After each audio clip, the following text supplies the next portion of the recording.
morning, Kris Gethin here, speaking to you from his dining room in Boise, Idaho. Today I'm going to be talking to you about the sweetener, Sucralose. Now don't take this as a negative connotation, it's up to you if you take it negative or positive. I'm putting yourself in my shoes and myself in your shoes, whereas I want to kind of know that whatever I'm putting in my body is of health purposes and can actually enhance my health and not take away from it. I don't want any kind of negative effect on my body. Obviously, that's why we do what we do, right? That's why we work out, to improve our health, our looks, our confidence, and that's why we eat healthy at certain times of the day, certain foods, certain macros, because we're trying to improve our health and our appearance, and supplements shouldn't be any different.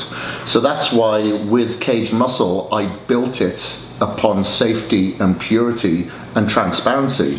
That was my number one goal, and it's taken over 200 now tests on myself to ensure that what I'm saying is actually proof in the pudding, and it is having a benefit of my health and it's not taken away from it. And again, now I'm talking about sweeteners and sucralose. I don't just test my own products. I test every other product that I believe should be of benefit of people's health as well. So that's why, and I was doing this before I even had my own supplement company. I put my hand in my pocket, get a product test, because I wanted to make sure that I was putting in my body would improve my performance, but improve my health and not take away from it. I didn't want to put my hands together and kind of hoped that it worked. So anyway, what I've got right in front of me here is a certificate of analysis of the top pre-workouts and post-workouts and whatnot, and I was kind of shocked to find the amount of sucralose that's in these products. So if I look at an example of the leading pre and post workouts, let's look at the pre-workout to begin with. What I have here is 334 milligrams of sucralose in the pre-workout alone.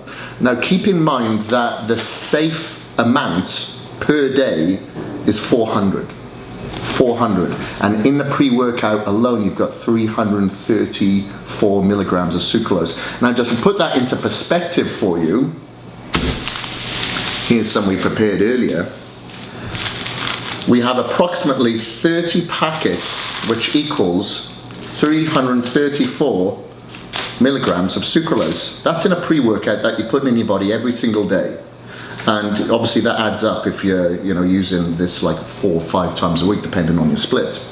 Now, if I look at the certificate of analysis of the leading post-workout, 242 milligrams of sucralose. So you've already exceeded your daily safety limit of sucralose. So again, to put that into perspective, put that over here, you've got approximately 20 packets of sucralose just in your post-workout.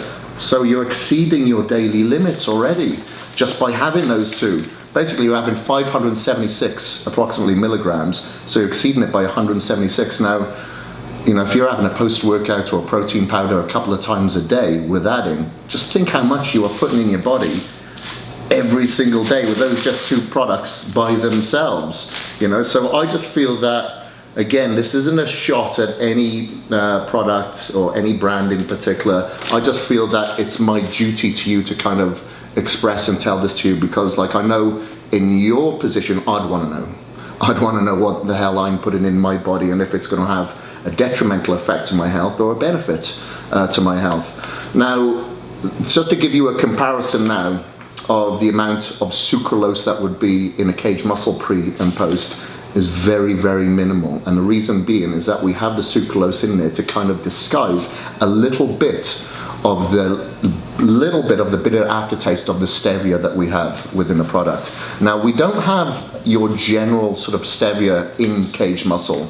It is a micropure stevia that has kind of been customized with a specific steviol glycoside that kind of gets rid of the normal bitter tasting that you'd have in a stevia, because as we know, if you try to sweeten stuff with stevia, it does give that bitter taste. So we've removed a lot of that with this specific micro pure stevia that we have in Caged Muscle, and this is why it took 9 months for us to go from completion of the product to flavoring and sweetening the product, because it's tough to have all those patented micro pure ingredients in the doses that we have. It is tough to sweeten, but I didn't want to put in a shitload of sucralose like this in order to have that come to market. That's why we have natural flavorings, that's why we have natural colorings, and that's why we have it enhanced with stevia. But I'm going to be transparent here, because I'm being transparent about this company here.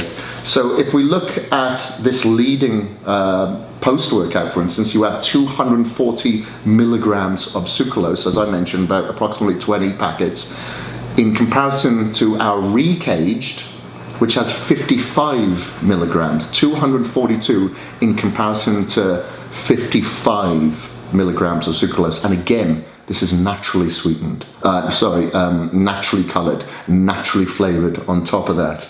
And, you know, we were able to completely eliminate any artificial sweeteners like Ace K, which is, again, something that I wanted to completely stay away from. So anyway, I hope that has given you a bit of education in regards to, you know, what is out there and what's in our product. And whether you take that positively or negatively, that's completely down to your perception, but I feel that it's my stance because I've been put into the position as my purpose to kind of let you guys know. So anyway, thanks for listening.